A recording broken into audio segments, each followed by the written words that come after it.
חיזוק from the Parbsha, Erev Shabbos Kodesh, Parshas Baal. Chances is, if you're listening to this message, you're not in the business of farming, planting vegetables, bananas, or broccoli. Chances is, Amazon, real estate, insurance, doctor, lawyer, accounting, mortgage broker, low voltage, sales, or whatever, any out of these Yiddish businesses. As Fiach Tzirchu, Invain Zerechu, Schmitte, how exactly is this relevant to me or to you? The Megala Mikis was Ruf in Kruke.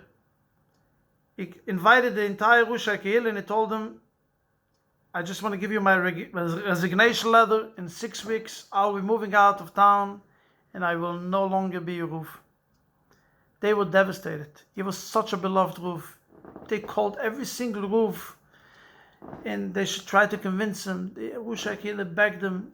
He said, this is my final decision. I'm leaving. They had no choice and they decided at least, for Kuvah the Torah, we will make a Mesiba Spreide, a Mesiba Tzaischem L'Shulam. A day before the Mesiba was scheduled, he called in again the Rusha Kehil and he told them, I decided I will stay Ruv in your Kehil. And everybody was so happy, so besimche. But they asked him, what was your thoughts when you said you're going to resign and how suddenly you changed your mind? What happened? So he told them, listen, the reason why I wanted to resign, I'm never going to tell you. But the reason why I decided to stay, I will tell you. Yesterday I had it in Torah from a very rich person and a very poor person. The rich guy called the poor guy in the Torah to me and he said, a couple of weeks ago, I was walking in the market and I saw this guy standing, this poor guy was standing in the street, in the market, and he's selling rolls and challahs. And I started a conversation with him and I saw that this guy's a genius. He's Torah, Shas, Poskim. He's a huge Talmud Chochem. This is not a Kuvah the Torah for such a gewaltige Goen to stand in the street and sell breads. And I made a deal with him. From today on, you're supported by me. I'm giving you support every single week. You'll get from me cash. Don't worry about it. The poor guy, the Ramah, was so happy and he couldn't thank him. Now I'll be able to sit and learn from life. Yesterday, the Oisha says, I walked out in the market and I see the guy. He violated our agreement. I see him standing right there and he's selling these rolls again. What happened? Why you violated the agreement that we had? So the Megala Mikas tells the Ramah, what is your answer? He said, very simple. Every morning I went out to daven and I asked Hashem Yisbuch should help me. I should be able to sell and make panusa.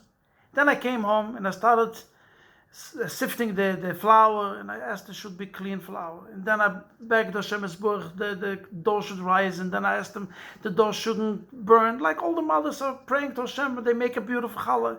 And then I asked Hashem I shouldn't be raining on the street whenever I'm going to sell it, only should rain later. And then the customer shouldn't bargain the price. And all day I felt that I'm connected to Hashem. When I sold already everything, I asked Hashem should be brucha in the money. Since he's supporting me, like the Shver and Shviga are supporting some people, I feel disconnected. I'm not connected to Hashem anymore. I don't want this life. I want a life that I'm connected to Hashem. So the Megala Mika said, I decided I'm staying in this town. If there's a Yid with such a sugas that wants to be connected to Hashem, lives in my town, I want to live in his town. The Rishonim are telling us that one of the reasons Hashem told us to make Shemitah, to do Shemitah, to keep Shemitah, is because we should recognize that we have successes in life. That's not our success. We should suddenly realize that we have to stay connected to Hashem. If Hashem wouldn't give the rain, you could do planting as much as you want. That's going to help you. You need Hashem. If your business is extremely successful online, remember who created the technology, who did all the other good things that Baruch Hashem goes so well for you. So every couple of years, sit, think, who is giving you all these good things? That's why you're doing Amazon, you're doing real estate. Shemitah is very much nagaya to us.